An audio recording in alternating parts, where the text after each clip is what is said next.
This ministry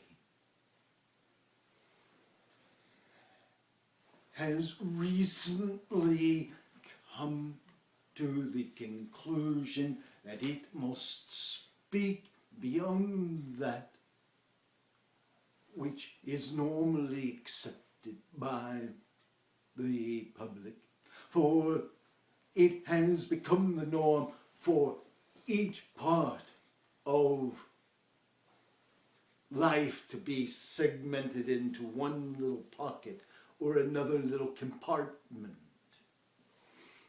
Politics in one, religion in another, your job in another, your children and their life in another, your television watching and all of its total immorality in yet another compartment that you allow because, oh, it is not anything to do with your real life.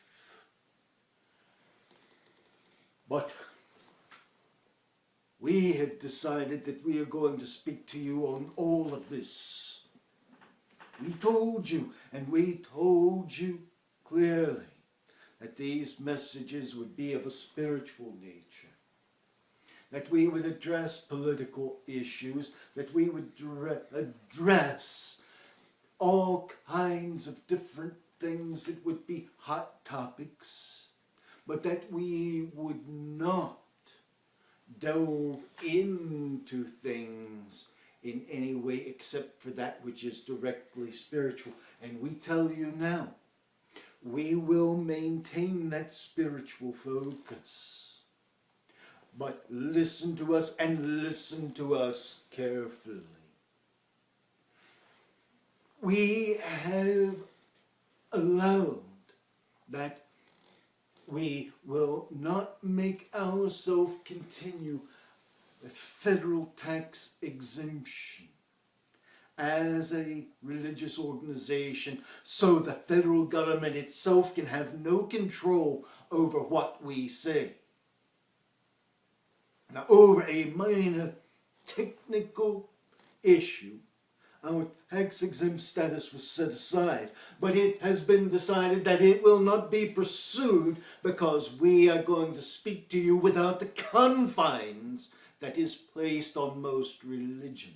Because what the IRS says is that you cannot endorse a candidate, you cannot speak of political issues, and thus everything must be directed to that which is spiritual. Yet many political issues are spiritual in nature. And thus, since we did not deal with finances within the ministry and did not hold a tax-exempt status for that, and found ourselves constrained by the IRS, we have laid that constraint aside. Laying that constraint aside, we will now tell you by name, when we feel like, exactly what spiritual principles, what candidates are ignoring, and what spiritual principles they are practicing. You're going to say, oh, but that is mixing religion and politics, and we are going to say to you, each one of you is a spiritual and religious entity, and each of your politicians is a spiritual and religious entity, and we have just freed ourselves to tell you exactly where they are failing, exactly when they lie to you, and exactly when they do not deserve to be considered for office. And by the way, we will tell you right now that if it were not for grace and forgiveness, none of them would be worthy of your consideration for office. But even with that, very few are, because they are knowingly lying to you and to themselves. That is placing you in a terrible quandary.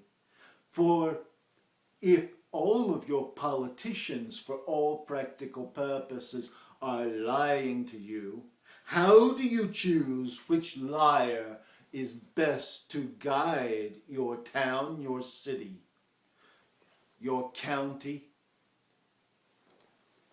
your state, your nation? Oh, and that is indeed a question of deep and troubling possibilities and ramifications. But we tell you this, because people fail and come short does not mean they do not have good hearts.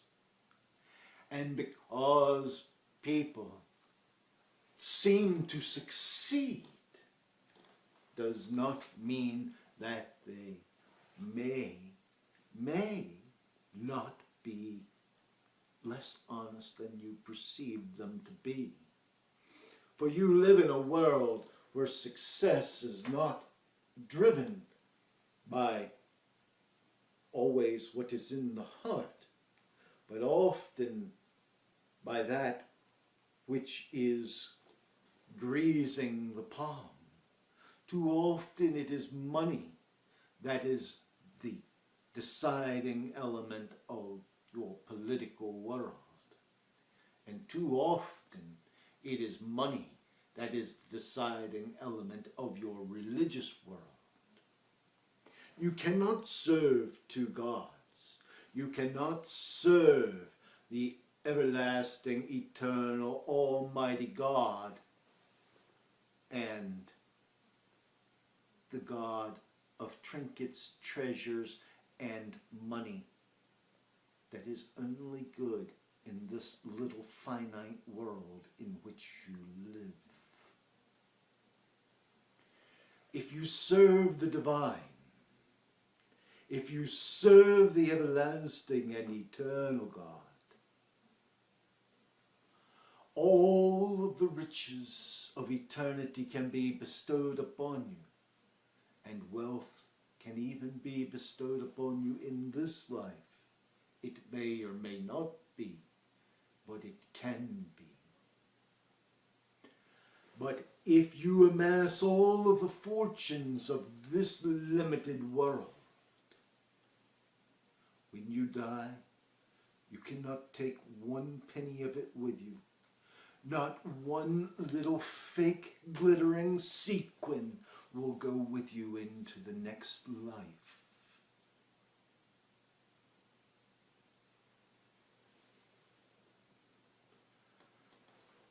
So, we tell you this now.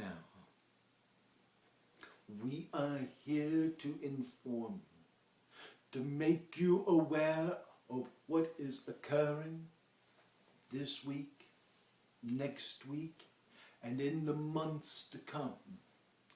We are here for you, that you may know more than you could have otherwise known.